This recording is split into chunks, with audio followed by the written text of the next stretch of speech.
지금까지 지내온 것 주의 크신 은혜라. 한이 없는 주의 사랑 어찌 이루 말하랴. 찬악해라 주의 손이 항상 살펴주시고 모든 일을 주 안에서 형통하게 하시네. 맘도 연약하나 새 힘 받아 살았네. 물붓듯이 부으시는 주의 은혜 족하다. 사랑 없는 거리에 나 험한 산길을 갈 때 주의 손을 굳게 잡고 찬송하며 가리라.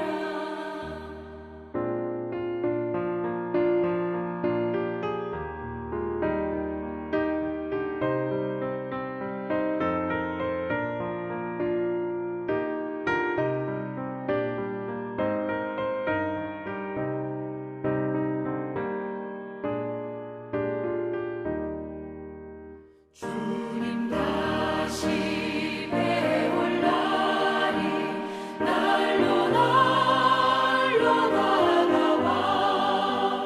무거운 짐 주께 맡겨 벗을 날도 멀잖네.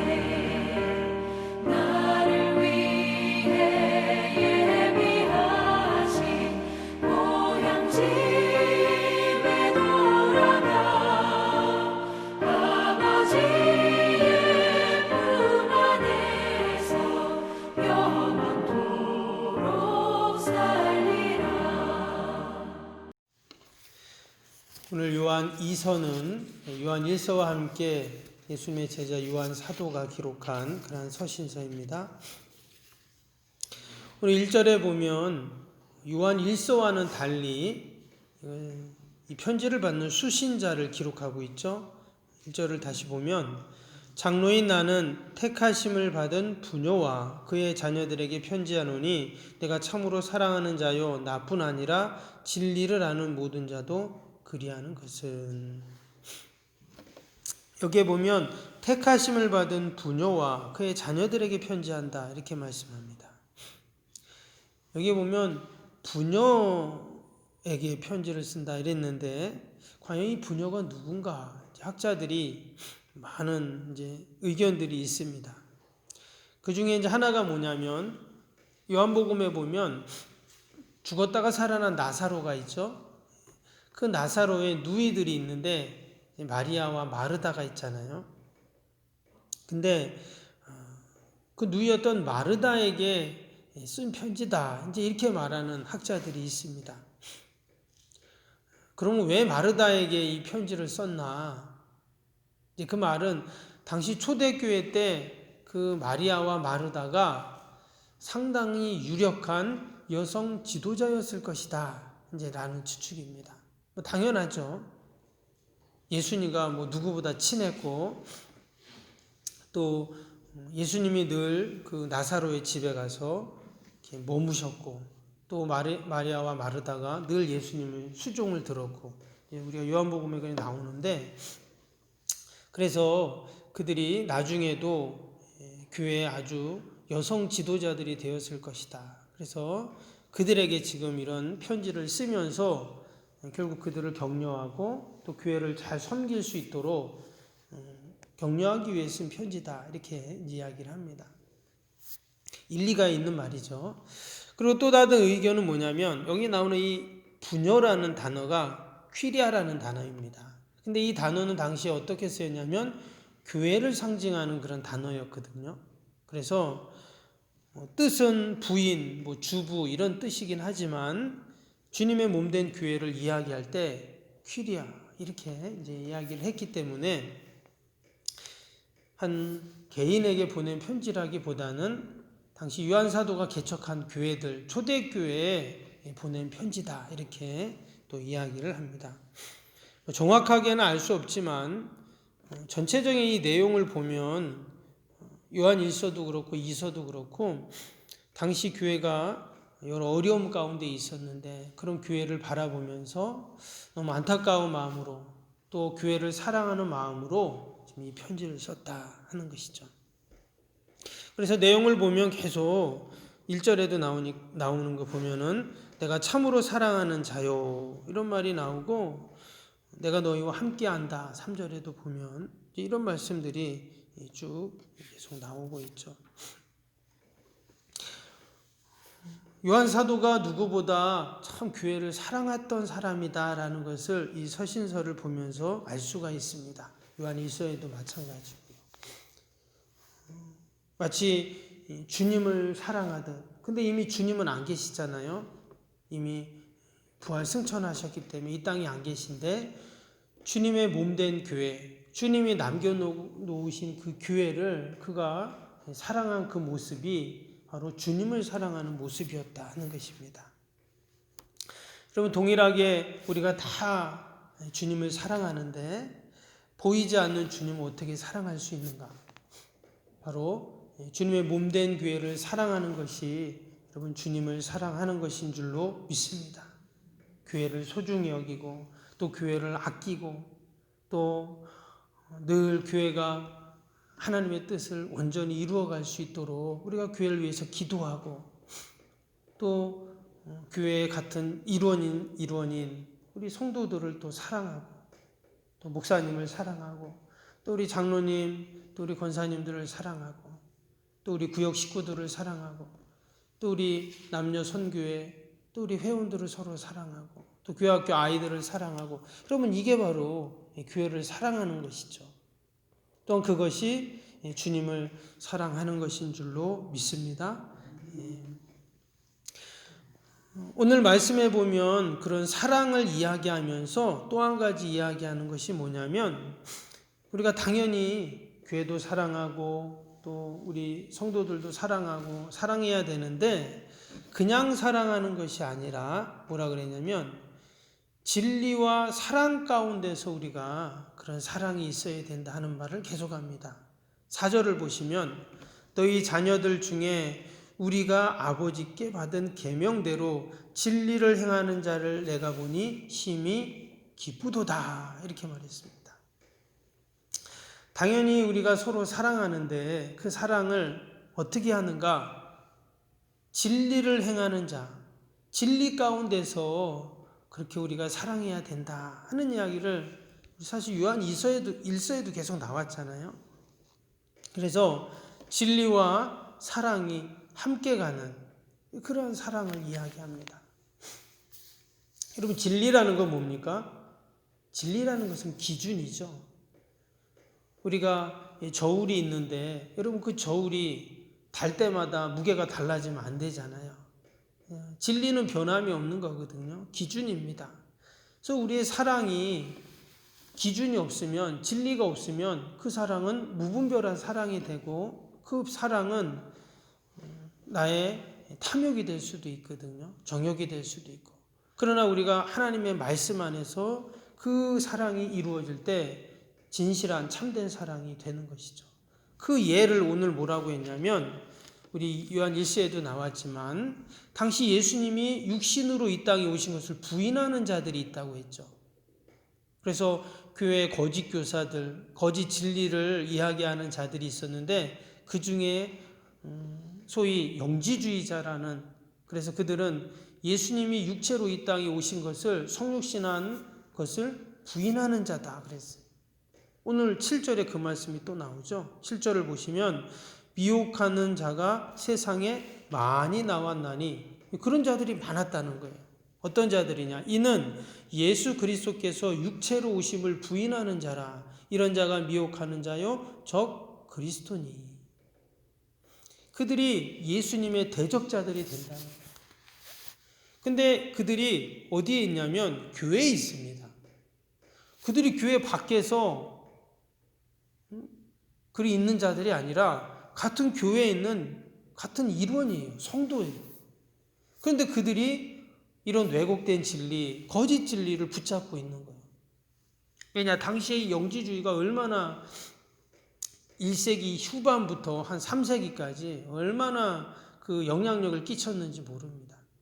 왜냐, 그것은 당시의 문화, 또 당시의 그 철학, 당시의 그 사회적인 그런 분위기가 그런 이원론적인 또 영지를 중요하게 여기는 그러한 사상들이 있었기 때문에 영향을 받는 거죠. 특히 이방인들은 더 많이 그랬는데, 그러니까 교회도 당연히 그러한 어려움들이 생기게 된 겁니다. 그들이 교회 안에 들어오고 그들이 교회에서 그런 거짓 진리를 이야기하고 그들이 많았다, 오늘 이렇게 이야기를 합니다. 근데 계속 우리가 주님의 사랑을 받았는데 우리가 그 사랑을 실천해야 된다 그러잖아요. 그럼 그들도 어떻게 해야 돼요? 사랑해야 되잖아요. 근데 오늘 요한 2서에서 하는 말은 뭐냐? 우리가 사랑하되 진리 가운데 사랑해야 된다는 거예요.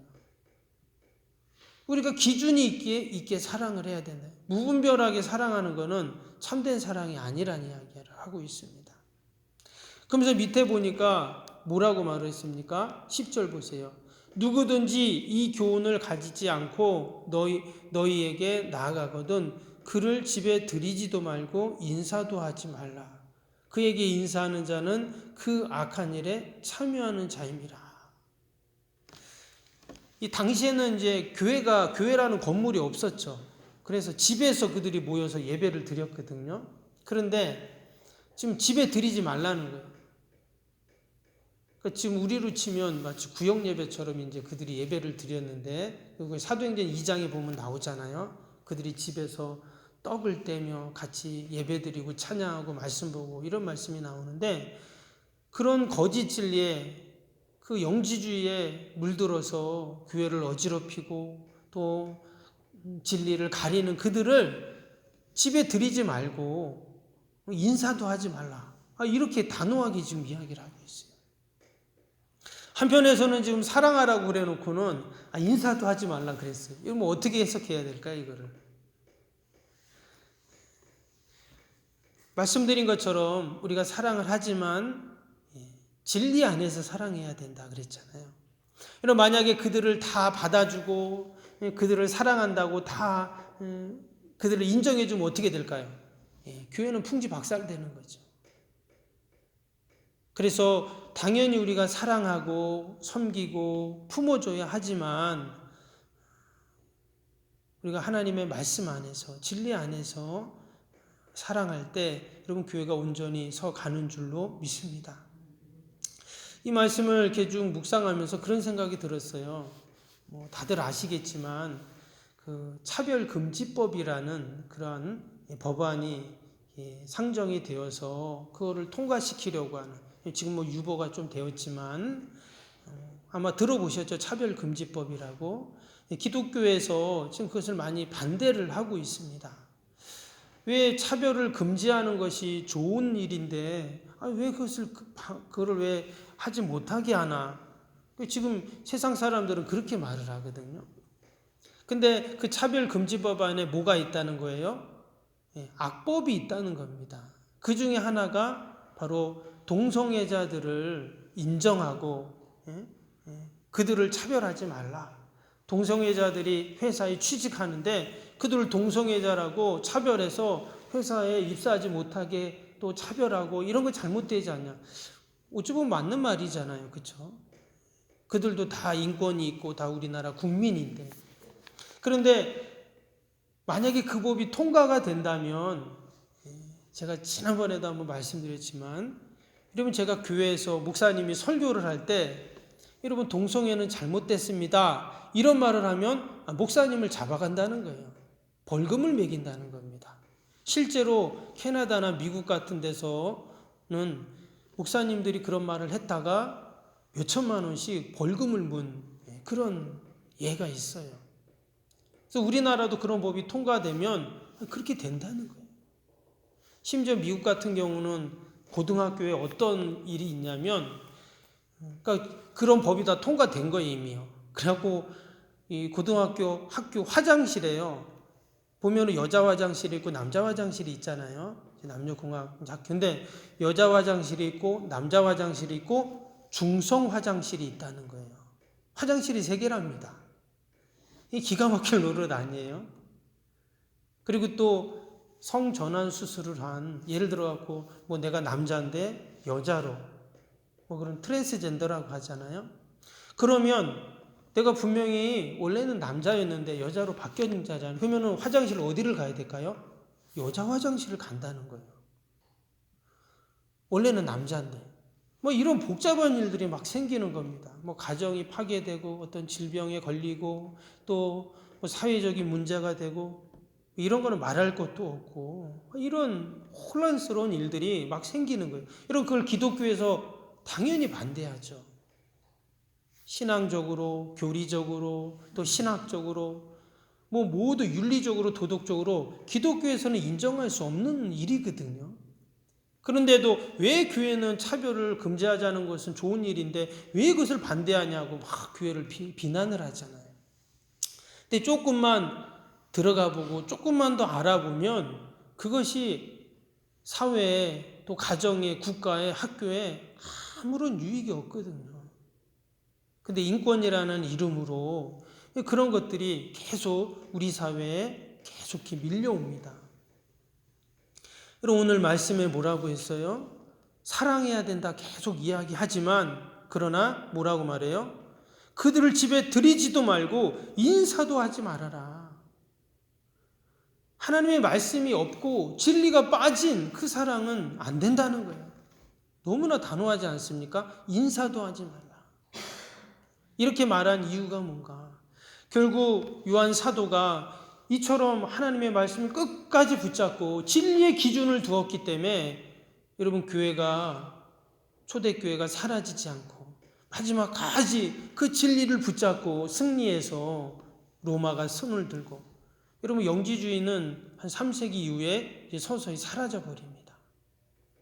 만약에 교회가 다 그것을 받아주고 그래 사랑해야지 하면서 다 인정해 줬다면 교회는 없어지는 것이죠. 영지주의만 남는 거죠. 여러분 교회는 이 시대의 마지막 보루인 줄로 믿습니다. 그래서 교회는 늘 빛과 소금 기준이 돼요. 때문에 교회가 잘못하면 여러분 욕을 먹는 이유가 그겁니다. 사람들은 다 교회가 기준이길 원하고 교회가 진리이길 원하고 교회가 빛과 소금이길 원하는데 조금 잘못하면 얼마나 비난을 하는지 몰라요. 그 말은 당연히 잘못한 부분도 있지만 또 다른 한편으로는 사람들은 다 교회를 믿고 있다는 거예요. 교회가 빛과 소금이라는 것을 인정한다는 말이거든요. 야, 빛과 소금인 너희가 왜 그러냐는 말이잖아요. 그래서 사실 우리는 세상으로부터 교회가 한 번씩 이렇게 비난을 받아도 그 말은 결국 사람들은 교회를 믿고 있다는 거예요. 어떻게 목사님이, 어떻게 교회가 이런 생각을 하고 있다는 말이거든요. 때문에 우리 교회가 더 많은 책임이 있는 줄로 믿습니다.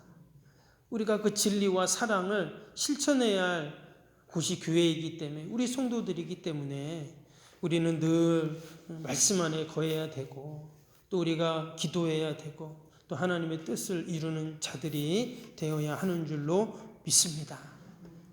저와 여러분이 여러분 이 시대의 마지막 보루다. 내가 무너지면 교회도 무너지고 세상도 무너진다. 여러분 우리가 그런 마음을 갖고 오늘도 우리가 함께 기도하고 하나님의 뜻을 이루어가는 저와 여러분이 되길 주님의 이름으로 축복합니다.